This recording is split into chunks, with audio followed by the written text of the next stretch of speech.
Now, friends in the studio audience, it's a little game called Guess What Song This... Sorry, guess what film this song is from. Seven little lenses, Any guesses? The Snapper, right? Aisling, do you recognise that song? Yeah, I do recognise it. But you wouldn't have remembered it from the first time round. No, not the first time. I was a bit young. Tell them what and who you are. I'm Aisling Conlan, and I played the baby in The Snapper. Yeah! It's the baby! Yeah. The baby! That's bonkers. Yeah, it really is crazy, like, to see the response that everyone has to the movie. Everyone just seems to love it. It's a real Irish cult classic movie, really, now. And you had no idea at the time what was happening? No, not at all. I was only 3 days old, so yeah, well, I didn't really know what was going on, to be honest. Didn't go to your head or anything, did it? No, not at all. Okay. So I think what we need to do is kind of get a background to the story. You were born, which is a good start to any story. It's a good starting point. In Holles Street? Yeah, I was born in Holles Street in November '92, and there was a casting director guy that went around the hospital wards, and he was looking for a baby to cast in the movie.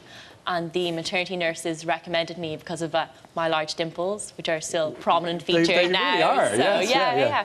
So they just kind of came in and were kind of like, you know, would you be interested in having your baby involved? And like, my parents know quite a lot of the movies that Colin Meaney and all the other actors had been in, and they knew Roddy Doyle's books. They were 100% all for it. So they handed the baby over. They were like, have my firstborn, there you go, quite literally. So, I love it.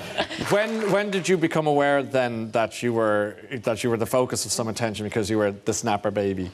It didn't really sink in for obviously a number of years because I didn't really know what the movie was about because I was growing up in the Middle East. So I came back to live in Ireland when I was 10. Yes. And, you know, the movie was on TV some night, I think, and my parents were like, oh, like, you have to watch this. And they kind of dragged me into watching it.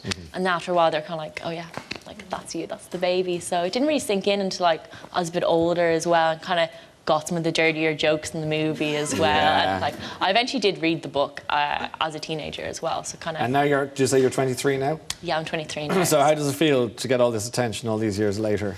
It does feel strange, to be honest, that like everyone kind of like sort of knows some of the lines and will kind of say it to you, and like some people kind of do call me Georgina as well. So, you know, I get a lot of dirty jokes, but it's actually really awkward when like older gentlemen would be like, oh yeah, that was A1 Sharon. It's really creepy. It's really weird. I want to know who says that to you. I won't be naming any names, but yeah, it's a bit weird and creepy. That's not a baby, that's a turkey. Yeah, yeah, exactly. I get that a lot as well. You get all that sort of stuff. Yeah, anyway, exactly. You're a good sport. What did you end up doing with your... I mean, your acting career began so well, so auspicious. It went straight up and then cliff dived down. What happened? What are you doing with yourself these What days? am I doing now? So I'm on the Irish canoe slalom team. The Irish canoe... Slalom team. Which means... So canoe slalom is you're in a canoe and you're going down a series of whitewater rapids, and the aim of the game is similar to ski. Yeah, to live. That's a good starting point. Similar to ski slalom, that you're going down whitewater rapids but manoeuvring through gates and poles. Right. And the idea is to get from top to bottom in the quickest time without touching the poles. All right. So, and is there talk of Olympic ambition there, or? Well, fingers crossed. We'll see what happens. That definitely the Olympics are #1 priority, but you know it's a long process and the qualifications still have to happen. Right. So, fingers crossed. We'll see how it goes. You could be, you know, Georgina.